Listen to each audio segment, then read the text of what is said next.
Hi hello ನಮಸ್ತೆ. Patil study circle YouTube ಚಾನಲ್ಗೆ ಸ್ವಾಗತ ಸುಸ್ವಾಗತ.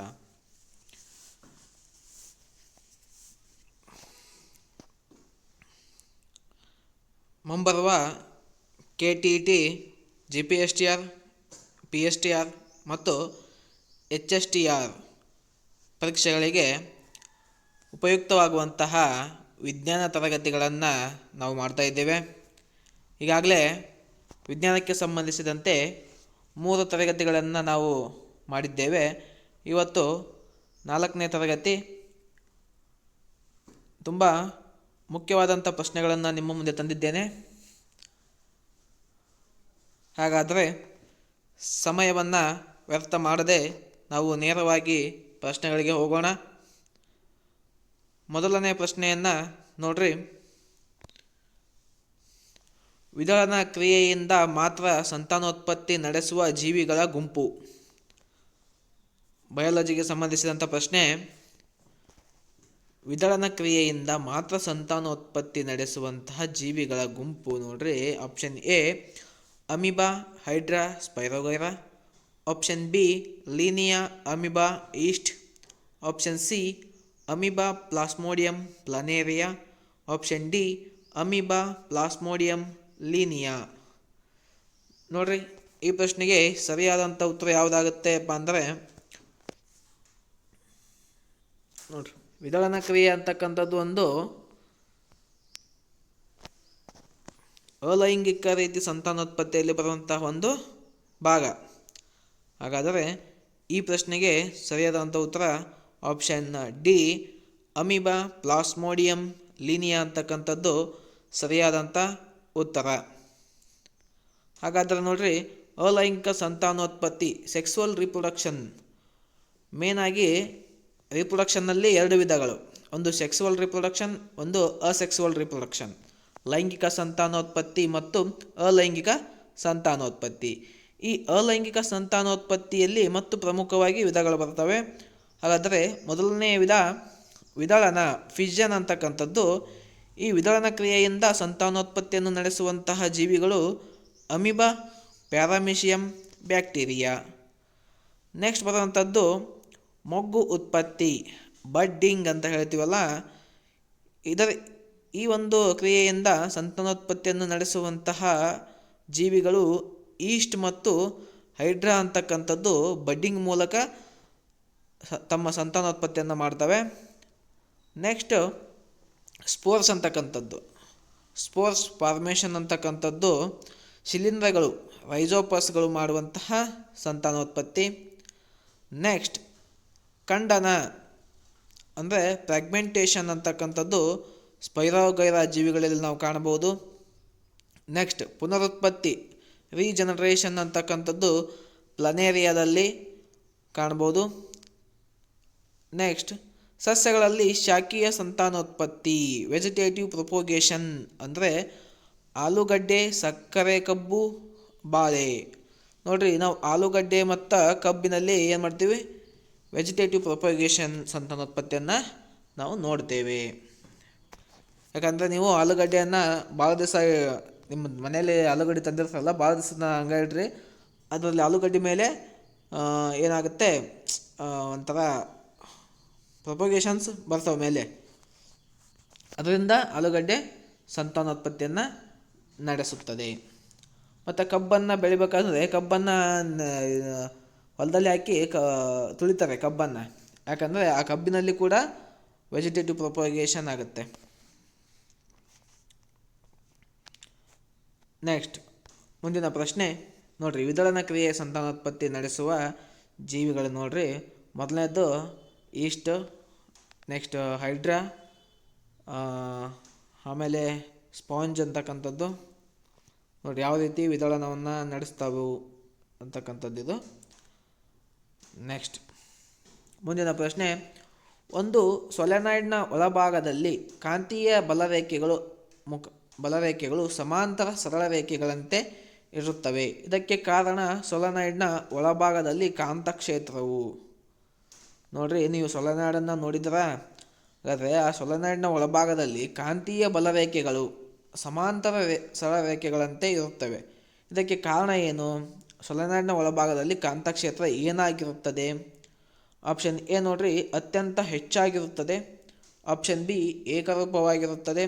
ಆಪ್ಷನ್ ಸಿ, ಸೊನ್ನೆಯಾಗಿರುತ್ತದೆ. ಆಪ್ಷನ್ ಡಿ, ವಿದ್ಯುತ್ ಪ್ರವಾಹದಿಂದ ಉಂಟಾಗಿರುತ್ತದೆ. ಹಾಗಾದರೆ ಈ ಪ್ರಶ್ನೆಗೆ ಸರಿಯಾದಂಥ ಉತ್ತರ ಆಪ್ಷನ್ ಬಿ, ಏಕರೂಪವಾಗಿರುತ್ತದೆ. ನೆಕ್ಸ್ಟ್ ನೋಡ್ರಿ ಇಲ್ಲಿ, ಹಾಗಾದರೆ ಸೊಲೆನಾಯ್ಡ್ ಅಂದರೆ ಏನು? ಸೊಲೆನಾಯ್ಡ್ ಎಂದರೆ ಇನ್ಸುಲೇಟ್ ಮಾಡಿದ ತಂತಿಯನ್ನು ಸಿಲಿಂಡರ್ ಆಕಾರದಲ್ಲಿ ಹಲವಾರು ಸುತ್ತುಗಳಲ್ಲಿ ಸಮವಾಗಿ ಸುತ್ತಿದಂತಹ ವಿದ್ಯುತ್ ಕಾಯಿಲನ್ನು ನಾವೇನಂತೀವಿ, ಸೊಲೆನಾಯ್ಡ್ ಅಂತ ಕರೆಯುತ್ತೇವೆ. ಹಾಗಾದರೆ ನೋಡಿರಿ, ಇಲ್ಲಿ ಚಿತ್ರದಲ್ಲಿ ಕಾಣಿಸ್ತಕ್ಕಂಥದ್ದು ಸೊಲೆನಾಯ್ಡ್ನ ಚಿತ್ರ ನೋಡ್ರಿ. ನಾವು ಇಲ್ಲಿ ಏನು ಮಾಡಿದ್ದಾರೆ, ಇನ್ಸುಲೇಟ್ ಮಾಡಿದ ತಂತಿಯನ್ನು ಸಿಲಿಂಡರ್ನ ಆಕಾರದಲ್ಲಿ ಹಲವಾರು ಸುತ್ತುಗಳಲ್ಲಿ ಸುತ್ತಿದ್ದಾರೆ, ಹೌದಾ? ಅದನ್ನೇನಂತ ನಾವು ಸೊಲೆನಾಯ್ಡ್ ಅಂತ ಹೇಳ್ತೇವೆ.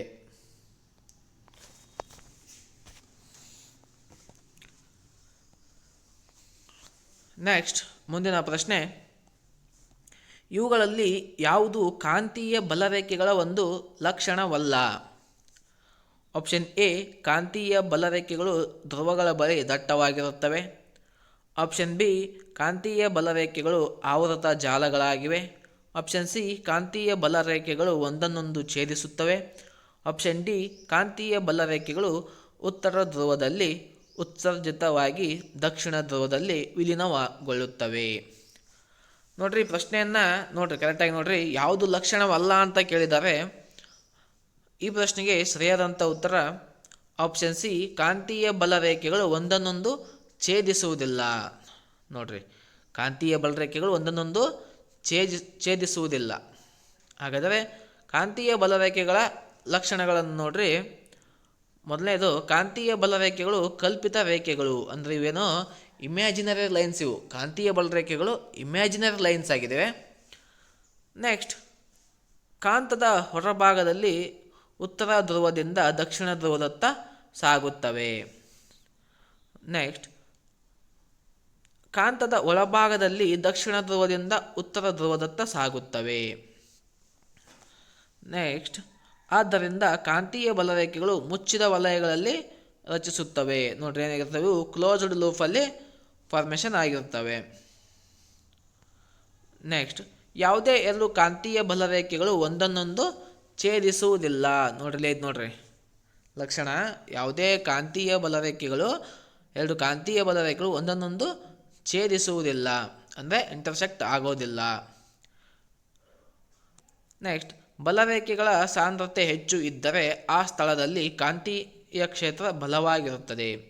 ನೋಡ್ರಿ, ಬಲರೇಖೆಗಳ ಸಾಂದ್ರತೆ ಹೆಚ್ಚಾಗಿತ್ತಪ್ಪ ಅಂತಂದರೆ ಆ ಸ್ಥಳದಲ್ಲಿ ಕಾಂತೀಯ ಕ್ಷೇತ್ರ ಏನಾಗಿರುತ್ತೆ, ಮ್ಯಾಗ್ನೆಟಿಕ್ ಫೀಲ್ಡ್ ಬಲವಾಗಿರುತ್ತದೆ, ಅಂದರೆ ಜಾಸ್ತಿ ಆಗಿರುತ್ತದೆ. ನೆಕ್ಸ್ಟ್, ಬಲರೇಖೆಗಳು ಧ್ರುವಗಳ ಸಮೀಪ ಹೆಚ್ಚು ಸಾಂದ್ರವಾಗಿರುತ್ತವೆ, ಅಂದರೆ ಅಲ್ಲಿ ಕಾಂತೀಯ ಬಲ ಹೆಚ್ಚು.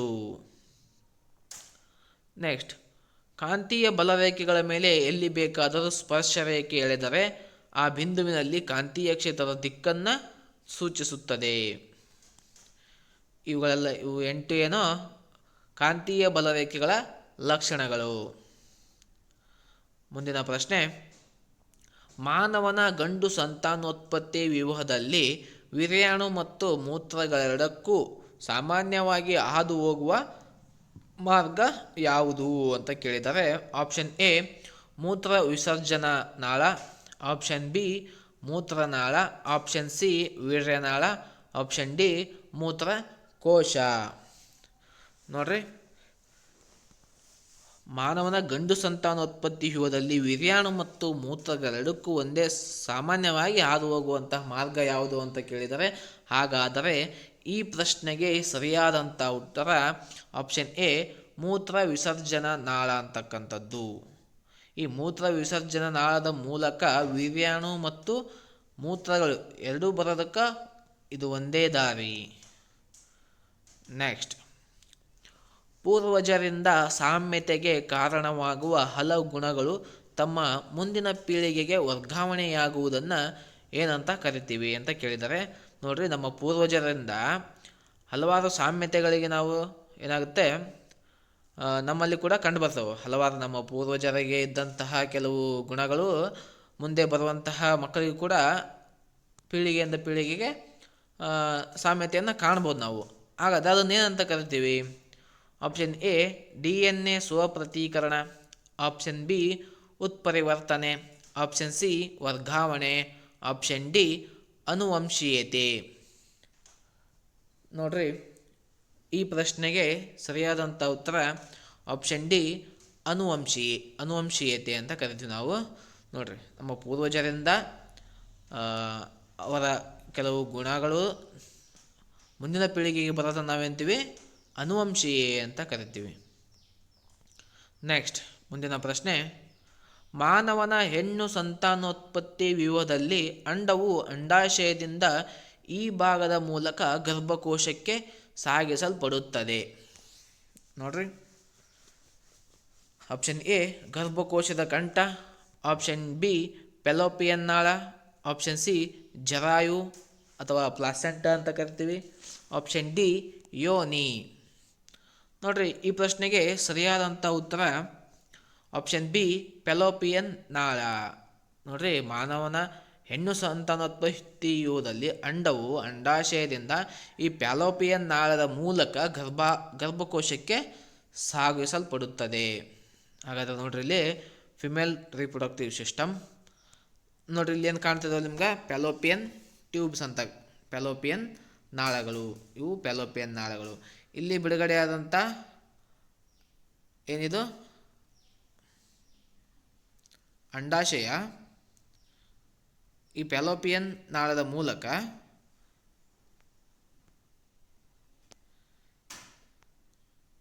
ಇಲ್ಲಿ ಬಿಡುಗಡೆಯಾದಂಥ ಅಂಡಾಶಯ ಈ ಫೆಲೋಪಿಯನ್ ನಾಳದ ಮೂಲಕ ಗರ್ಭಕೋಶಕ್ಕೆ ತಲುಪ್ತದೆ. ಹೌದಾ?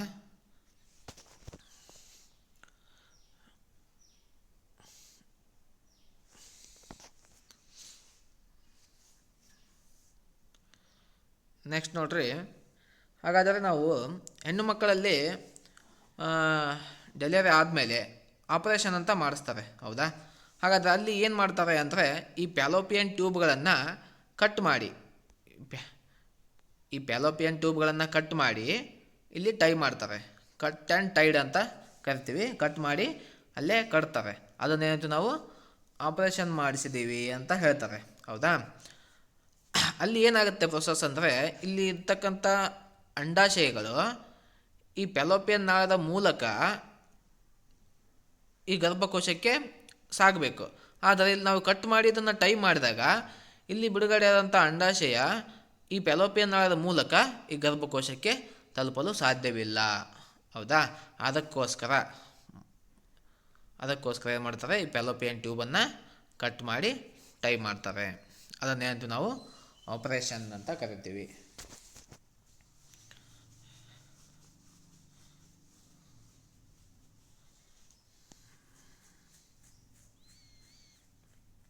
ಆಪರೇಷನ್ ಅಂದರೆ ಮಕ್ಕಳು ಆಗದೇ ಇರೋ ಥರ ಆಪರೇಷನ್ ಮಾಡಿಸ್ತಾರಲ್ಲ ಅದು. ನೆಕ್ಸ್ಟ್,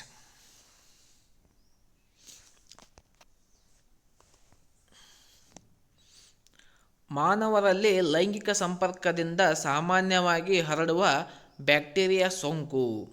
ನೋಡ್ರಿ, ಮಾನವರಲ್ಲಿ ಲೈಂಗಿಕ ಸಂಪರ್ಕದಿಂದ ಸಾಮಾನ್ಯವಾಗಿ ಹರಡುವ ಬ್ಯಾಕ್ಟೀರಿಯಾ ಸೋಂಕು ಯಾವುದು? Option A gonorrhoea, option B AIDS, option C hepatitis B ಮತ್ತು ಪ್ರಜನನಾಂಗದ ಮೇಲಿನ ಗುಳ್ಳೆಗಳು. ನೋಡ್ರಿ, ಈಗೆಲ್ಲ ನೀವೆಲ್ಲ ಏನು ತಿಳ್ಕೊಂತಾರೆ?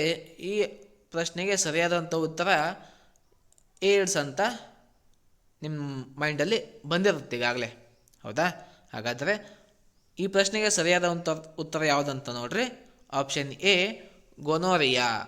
ನೋಡ್ರಿ, ಮಾನವ ಲೈಂಗಿಕ ಸಂಪರ್ಕದಿಂದ ಬರುವಂಥ ರೋಗ ಅಂದರೆ ಎಲ್ಲರೂ ಕೂಡ ಏಡ್ಸ್ ಅಂತ ತಿಳ್ಕೊಂಡ್ಬಿಡ್ತಾರೆ. ಆದರೆ ಏಡ್ಸ್ ಅಲ್ಲ, ಗೋನೋರಿಯಾ. ಏಡ್ಸ್ ಕೂಡ ಲೈಂಗಿಕ ಸಂಪರ್ಕದಿಂದ ಬರುವಂಥ ರೋಗನೇ. ಹೌದಾ? ಇಲ್ಲಿ ಸಾಮಾನ್ಯವಾಗಿ ಹರಡುವ ಬ್ಯಾಕ್ಟೀರಿಯಾ ಸೋಂಕು ಅಂತ ಕೇಳಿದ್ದಾರೆ. ಹಾಗಾದರೆ ಈ ಪ್ರಶ್ನೆಗೆ ಸರಿಯಾದಂಥ ಉತ್ತರ ಆಪ್ಷನ್ ಎ ಗೋನೋರಿಯಾ.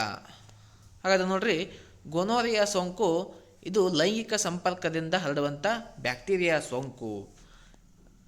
ಇದಕ್ಕೆ ಕಾರಣವಾಗುವಂಥ ಬ್ಯಾಕ್ಟೀರಿಯಾ ನೈಜೀರಿಯಾ ಗೋನೋರಿಯಾ ಅಂತಕ್ಕಂಥದ್ದು ಈ ಗೋನೋರಿಯಾ ಸೋಂಕಿಗೆ ಕಾರಣವಾಗುವಂಥ ಬ್ಯಾಕ್ಟೀರಿಯಾ. ಹಾಗಾದರೆ ಇದು ಹೇಗೆ ಹರಡುತ್ತದೆ? ಇದು ಅಸುರಕ್ಷಿತ ಲೈಂಗಿಕ ಸಂಪರ್ಕದಿಂದ, ಯೋನಿ, ಗುದ, ಬಾಯಿ ಮೂಲಕ ಅಸುರಕ್ಷಿತ ಲೈಂಗಿಕ ಸಂಪರ್ಕವನ್ನು ಮಾಡುವುದರ ಮೂಲಕ ಇದು ಹರಡುತ್ತದೆ. ಮತ್ತು ಸೋಂಕಿತ ತಾಯಿಯಿಂದ ಮಗುವಿಗೆ ಹರಡುತ್ತೆ. ಯಾವಾಗ? ಪ್ರಸವದ ಸಮಯದಲ್ಲಿ.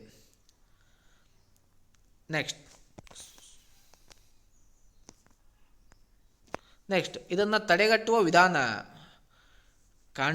ಲೈಂಗಿಕ ಸಂಪರ್ಕದ ವೇಳೆಯಲ್ಲಿ ಕಾಂಡೋಮ್ಗಳನ್ನು ಬಳಕೆ ಮಾಡುವುದು ಮತ್ತು ಒಂದೇ ನಂಬಿಕಸ್ಥ ಸಂಗಾತಿಯೊಂದಿಗೆ ಲೈಂಗಿಕ ಸಂಪರ್ಕವನ್ನು ಮಾಡುವುದರಿಂದ ಮತ್ತು ನಿಯಮಿತ ಆರೋಗ್ಯ ಪರೀಕ್ಷೆಯನ್ನು ಕೈಗೊಳ್ಳುವುದರಿಂದ ಈ ಸೋಂಕನ್ನು ನಾವು ತಡೆಗಟ್ಟಬಹುದು. ಓಕೆ, ಮುಂದಿನ ಪ್ರಶ್ನೆ.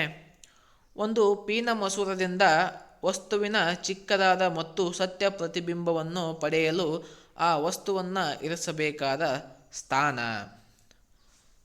ನೋಡ್ರಿ, ಈ ಪ್ರಶ್ನೆ ಆಪ್ಷನ್ ಎ ಪ್ರಧಾನ ಸಂಗಮ F1ನಲ್ಲಿ, ಆಪ್ಷನ್ ಬಿ ಪ್ರಧಾನ ಸಂಗಮ F1 ಮತ್ತು 2F1ಗಳ ನಡುವೆ, ಆಪ್ಷನ್ ಸಿ 2F1ಗಿಂತ ದೂರದಲ್ಲಿ, ಮತ್ತು ಪ್ರಧಾನ ಸಂಗಮ F1 ಮತ್ತು ದೃಕ್ ಕೇಂದ್ರ 0 ನಡುವೆ.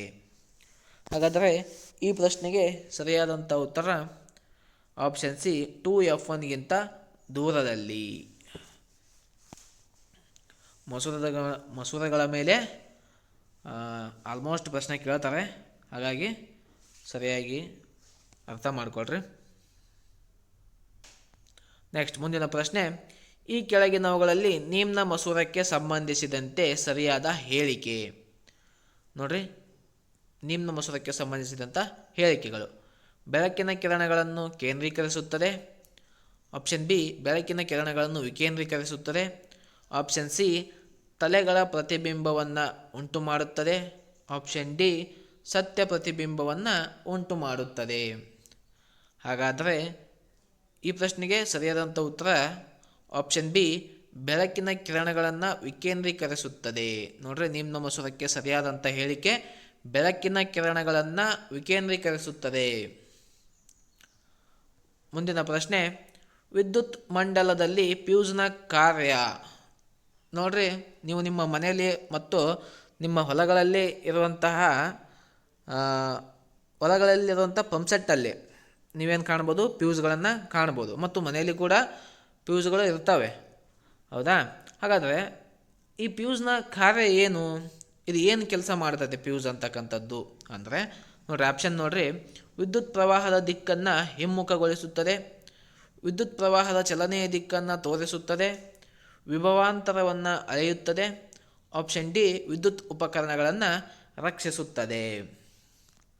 ನೋಡ್ರಿ, ಈ ಪ್ರಶ್ನೆಗೆ ಸರಿಯಾದಂಥ ಉತ್ತರ ಆಪ್ಷನ್ ಡಿ ವಿದ್ಯುತ್ ಉಪಕರಣಗಳನ್ನು ರಕ್ಷಿಸುತ್ತದೆ. ನೆಕ್ಸ್ಟ್ ಮುಂದಿನ ಪ್ರಶ್ನೆ.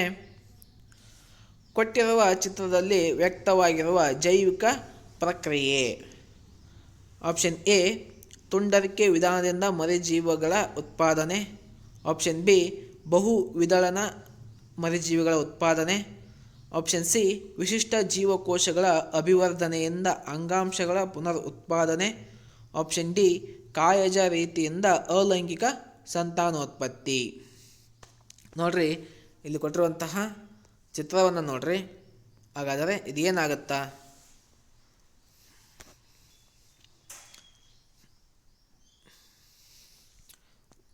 ಈ ಪ್ರಶ್ನೆಗೆ ಸರಿಯಾದಂಥ ಉತ್ತರ ಆಪ್ಷನ್ ಸಿ ವಿಶಿಷ್ಟ ಜೀವಕೋಶಗಳ ಅಭಿವರ್ಧನೆಯಿಂದ ಅಂಗಾಂಶಗಳ ಪುನರುತ್ಪಾದನೆ ಅಂತಕ್ಕಂಥದ್ದು, ಹೌದಾ?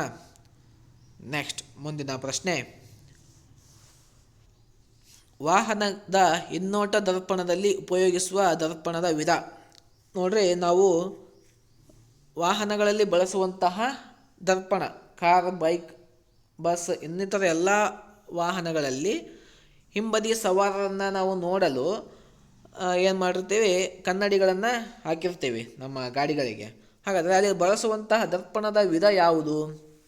ಆಪ್ಷನ್ ಎ ಸಮತಲ ದರ್ಪಣ, ಆಪ್ಷನ್ ಬಿ ಪೀನ ದರ್ಪಣ, ಆಪ್ಷನ್ ಸಿ ನಿಮ್ನ ದರ್ಪಣ, ಆಪ್ಷನ್ ಡಿ ಸಮತಲ ನಿಮ್ನ ದರ್ಪಣ.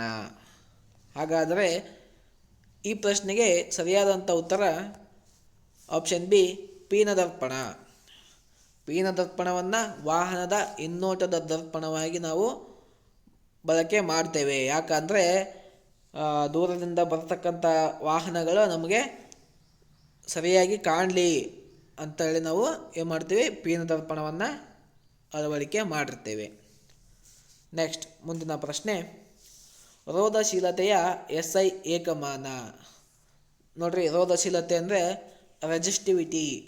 ರೆಜಿಸ್ಟಿವಿಟಿಯ SI ಏಕಮಾನ. Option A ohm, option B volt,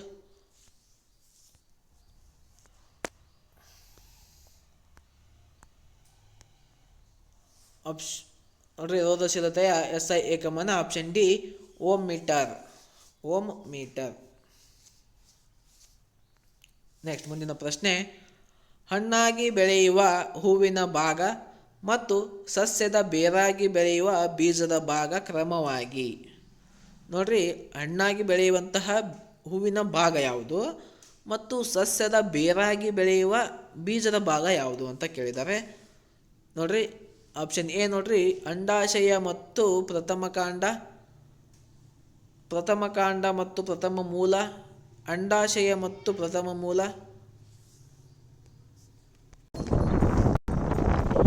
option D ಅಂಡಾಶಯ ಮತ್ತು ಅಂಡಾಣು. ಈ ಪ್ರಶ್ನೆಗೆ ಸರಿಯಾದಂಥ ಉತ್ತರ ಆಪ್ಷನ್ ಸಿ ಅಂಡಾಶಯ ಮತ್ತು ಪ್ರಥಮ ಮೂಲ ಅಂತಕ್ಕಂಥದ್ದು.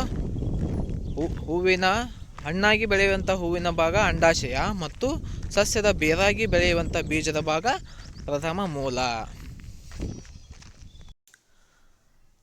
ನೆಕ್ಸ್ಟ್ 15ನೇ ಪ್ರಶ್ನೆ, ಶಾರ್ಟ್ ಸರ್ಕ್ಯೂಟ್ ಸಂದರ್ಭದಲ್ಲಿ ಮಂಡಲದಲ್ಲಿನ ವಿದ್ಯುತ್ ಪ್ರವಾಹವು ಏನಾಗಿರುತ್ತದೆ?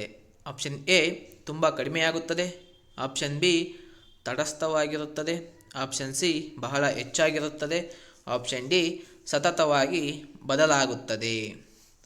ಹಾಗಾದರೆ ನೋಡ್ರಿ, ಶಾರ್ಟ್ ಸರ್ಕ್ಯೂಟ್ ಆದಂಥ ಸಂದರ್ಭದಲ್ಲಿ ವಿದ್ಯುತ್ ಮಂಡಲದಲ್ಲಿ ವಿದ್ಯುತ್ ಪ್ರವಾಹವು ಏನಾಗುತ್ತದೆ? ಈ ಪ್ರಶ್ನೆಗೆ ಸರಿಯಾದಂಥ ಉತ್ತರ ಆಪ್ಷನ್ ಸಿ ಬಹಳ ಹೆಚ್ಚಾಗಿರುತ್ತದೆ. ನೆಕ್ಸ್ಟ್ ಮುಂದಿನ ಪ್ರಶ್ನೆ, ಮಾನವರಲ್ಲಿ ವೃಷಣಗಳು ಕಿಬ್ಬೊಟ್ಟೆಯ ಹೊರಗೆ ವೃಷಣ ಚೀಲದಲ್ಲಿ ಇರುತ್ತವೆ. ನೋಡ್ರಿ, ಮಾನವರಲ್ಲಿ ವೃಷಣಗಳು ಕಿಬ್ಬೊಟ್ಟೆಯ ಹೊರಗೆ ವೃಷಣ ಚೀಲದಲ್ಲಿ ಇರುತ್ತವೆ. ಯಾಕೆ? ಆಪ್ಷನ್ ಎ ನೋಡ್ರಿ, ವೃಷಣಗಳನ್ನು ಯಾಂತ್ರಿಕ ಆಘಾತಗಳಿಂದ ರಕ್ಷಿಸಲು, ಆಪ್ಷನ್ ಬಿ ವೀರ್ಯಾಣುಗಳ ಉತ್ಪಾದನೆಯನ್ನು ಹೆಚ್ಚಿಸಲು, ಆಪ್ಷನ್ ಸಿ ಟೆಸ್ಟೋಸ್ಟೆರಾನ್ ಹಾರ್ಮೋನ್ ಸ್ರವಿಕೆಯನ್ನು ನಿರ್ವಹಿಸಲು, ಆಪ್ಷನ್ ಡಿ ವೀರ್ಯಾಣುಗಳ ಉತ್ಪಾದನೆಗೆ ಅಗತ್ಯವಿರುವ ಉಷ್ಣತೆಯನ್ನು ನಿರ್ವಹಿಸಲು. ನೋಡ್ರಿ, ಈ ಪ್ರಶ್ನೆಗೆ ಸರಿಯಾದಂಥ ಉತ್ತರ ಆಪ್ಷನ್ ಡಿ ವೀರ್ಯಾಣುಗಳ ಉತ್ಪಾದನೆಗೆ ಅಗತ್ಯವಿರುವ ಉಷ್ಣತೆಯನ್ನು ನಿರ್ವಹಿಸಲು. ಮಾನವರಲ್ಲಿ ಅಂದರೆ ಪುರುಷರಲ್ಲಿ. ಮುಂದಿನ ಪ್ರಶ್ನೆ, ಅಧ್ಯಯನವೊಂದರ ಪ್ರಕಾರ ತಿಳಿ ಬಣ್ಣದ ಕಣ್ಣುಗಳಿರುವ ಮಕ್ಕಳು ತಿಳಿಗಣ್ಣಿನ ಪೋಷಕರನ್ನು ಹೊಂದಿರುತ್ತಾರೆ, ಏಕೆಂದರೆ? ನೋಡ್ರಿ, ಇದು ಅನುವಂಶೀಯತೆಗೆ ಸಂಬಂಧಿಸಿದಂಥ ಪ್ರಶ್ನೆ. ಆಪ್ಷನ್ ನೋಡ್ರಿ, ತಿಳಿಗಣ್ಣಿಗೆ ಕಾರಣವಾದ ಗುಣ ಪ್ರಬಲವಾಗಿದೆ, ಆಪ್ಷನ್ ಬಿ ತಿಳಿಗಣ್ಣಿಗೆ ಕಾರಣವಾದ ಗುಣ ದುರ್ಬಲವಾಗಿದೆ, ಆಪ್ಷನ್ ಸಿ ತಿಳಿಗಣ್ಣಿಗೆ ಕಾರಣವಾದ ಗುಣ ಎಲ್ಲ ಮನುಷ್ಯರಲ್ಲೂ ಇರುತ್ತದೆ, ಆಪ್ಷನ್ ಡಿ ತಿಳಿಗಣ್ಣಿಗೆ ಕಾರಣವಾದ ಗುಣ ಔಷಧಿಗಳ ರೂಪದಲ್ಲಿ ನೀಡಲಾಗಿರುತ್ತದೆ. ಈ ಪ್ರಶ್ನೆಗೆ ಸರಿಯಾದಂಥ ಉತ್ತರ ಆಪ್ಷನ್ ಎ ತಿಳಿಗಣ್ಣಿಗೆ ಕಾರಣವಾದ ಗುಣ ಪ್ರಬಲವಾಗಿದೆ. ನೆಕ್ಸ್ಟ್ ಮುಂದಿನ ಪ್ರಶ್ನೆ, ಪೀನದರ್ಪಣಗಳನ್ನು ಇವುಗಳಲ್ಲಿ ಉಪಯೋಗಿಸುತ್ತಾರೆ. ನೋಡ್ರಿ, ದರ್ಪಣಗಳನ್ನು ಎಲ್ಲಿ ಉಪಯೋಗ ಮಾಡ್ತಾರೆ ಅಂತ. ಆಪ್ಷನ್ ಎ ಟಾರ್ಚ್ಗಳು, ಆಪ್ಷನ್ ಬಿ ವಾಹನಗಳ ಹಿನ್ನೋಟ ದರ್ಪಣಗಳು, ಆಪ್ಷನ್ ಸಿ ತಪಾಸಣಾ ದೀಪಗಳು, ಆಪ್ಷನ್ ಡಿ ಕ್ಷೌರ ದರ್ಪಣಗಳು. ಈ ಪ್ರಶ್ನೆಗೆ ಸರಿಯಾದಂಥ ಉತ್ತರ ಆಪ್ಷನ್ ಬಿ, ವಾಹನಗಳ ಹಿನ್ನೋಟ ದರ್ಪಣಗಳನ್ನಾಗಿ ನಾವು ಪೀನ ದರ್ಪಣಗಳನ್ನು ಉಪಯೋಗ ಮಾಡ್ತೇವೆ. ಮುಂದಿನ ಪ್ರಶ್ನೆ, ಮಸೂರದ ಸಾಮರ್ಥ್ಯದ SI ಏಕಮಾನ. SI ಯೂನಿಟ್ ಆಫ್ ಮಸೂರದ ಸಾಮರ್ಥ್ಯದ SI ಏಕಮಾನ. Option A metre, option B dioptre, option C ohm, option D centimetre.